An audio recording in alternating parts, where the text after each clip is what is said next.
Bonjour à tous. Les péages à flux libre visent à fluidifier le trafic sur les autoroutes, mais derrière cette technologie se cache un piège pour les automobilistes. Ce système, qui ne nécessite plus de s'arrêter pour payer aux barrières du péage, peut rapidement se transformer en cauchemar et les amendes peuvent être salées. Je vous propose de voir ceci ensemble aujourd'hui. Commençons par voir le fonctionnement du péage à flux libre. Celui-ci consiste en un système de paiement électronique sans barrière physique. Les caméras et les capteurs détectent les plaques d'immatriculation des véhicules qui passent au péage.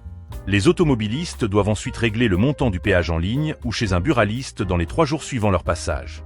Il est également possible de régler par une borne dédiée positionnée sur une aire de repos ou d'autoriser un prélèvement sur votre compte bancaire après avoir enregistré votre plaque d'immatriculation sur le site du gestionnaire de l'autoroute. Si vous avez un badge de télépéage, le paiement est automatique. Plusieurs possibilités de paiement existent donc, mais elles ne sont pas évidentes et l'oubli peut coûter cher. En effet, si vous ne payez pas dans les 72 heures, le montant initialement dû peut se transformer en une véritable montagne de dettes. Le cas de Jean-François, un usager de l'autoroute A14, est emblématique. Pour un trajet initial coûtant 10 € et 60 centimes d'euros, il s'est retrouvé avec une facture potentielle de 475 €, incluant des amendes et des frais supplémentaires. Le système devient punitif très rapidement.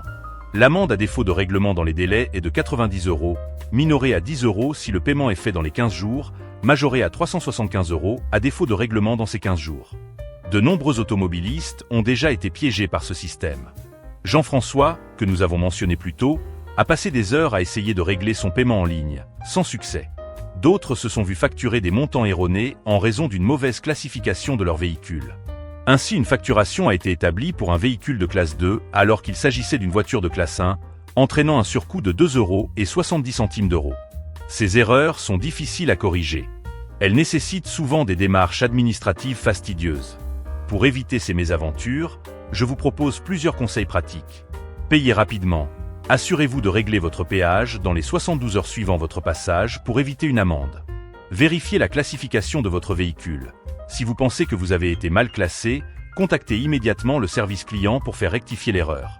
Gardez vos informations à jour, assurez-vous que votre adresse sur la carte grise est correcte pour recevoir toute documentation relative à ces affaires.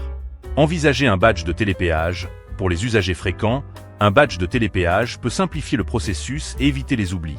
Malgré les critiques, le système de péage à flux libre est probablement là pour rester.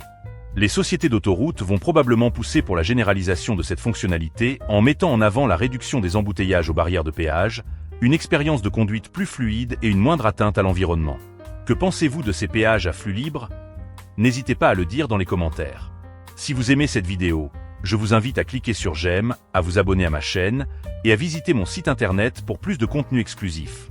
Pour ceux qui souhaitent soutenir mon travail, j'apprécie votre générosité. À bientôt pour d'autres vidéos.